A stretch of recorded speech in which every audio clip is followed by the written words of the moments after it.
Sebelum lebih jauh, kita akan membahas tentang bagaimana prinsip-prinsip jurnalistik yang mesti diketahui oleh siapapun yang ingin mempelajarinya, baik itu dari kalangan dosen, mahasiswa maupun kalangan umum.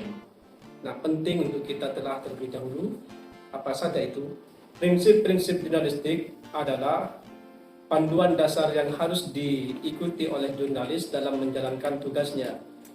Prinsip-prinsip ini mencakup kewajiban pada kebenaran, mencakup loyalitas kepada masyarakat, disiplin verifikasi, independensi, pemantauan kekuasaan, menyediakan forum publik, menyajikan berita yang menarik dan relevan, serta menjaga komprehensif dan proporsionalitas dalam berita.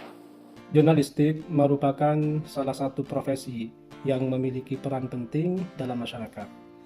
Sebagai pilar keempat demokrasi, jurnalis bertugas untuk menginformasikan, mendidik, dan menghibur masyarakat melalui berbagai media seperti surat kabar, televisi, radio, dan internet.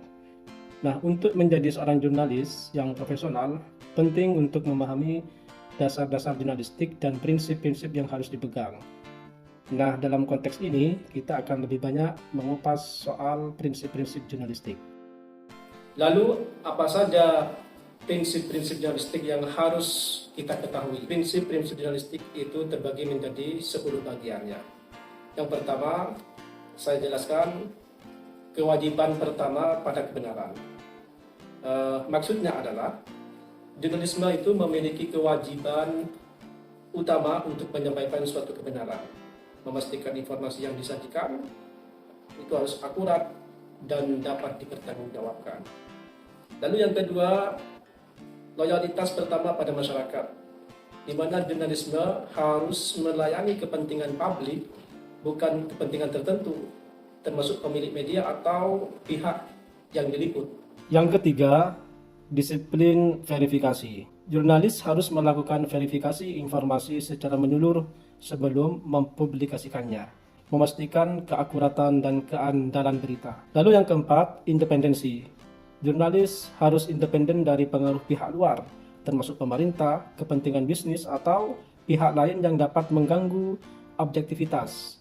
Kemudian kelima, pemantau kekuasaan. Jurnalisme berfungsi sebagai pengawas kekuasaan atau watchdog, memastikan transparansi dan akuntabilitas pemerintah serta lembaga publik lainnya. Media melakukan investigasi dan mengungkap praktik korupsi yang melibatkan pejabat publik, seperti kasus korupsi di lingkungan pemerintahan atau perusahaan.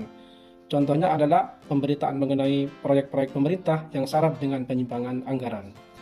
Kemudian prinsip jurnalistik yang keenam, forum publik. Nah, jurnalisme menyediakan wadah bagi masyarakat untuk berdiskusi, menyampaikan pendapat, dan mengkritisi isu-isu penting. Ketujuh, menarik dan relevan. Berita harus disajikan dengan cara yang menarik dan relevan. Ini maksudnya bagi audien, bagi pembaca, sehingga mudah dipahami dan memiliki dampak yang positif. Lalu yang kedelapan, komprehensif dan proporsional. Berita harus mencakup semua aspek penting dari suatu peristiwa secara menyeluruh dan seimbang, atau cover both side, menghindari bias atau penyimpangan informasi. Lalu yang kesembilan, mengikuti suara hati nurani. Nah, jurnalis ini harus menjunjung tinggi etika dan moral dalam menjalankan tugasnya, mempertimbangkan dampak sosial dari berita yang disajikan. Lalu yang terakhir atau yang ke-10, tanggung jawab terhadap publik. Jurnalisme memiliki tanggung jawab untuk memberikan informasi yang akurat dan terpercaya kepada masyarakat, memungkinkan mereka untuk berperan aktif dalam kehidupan berdemokrasi.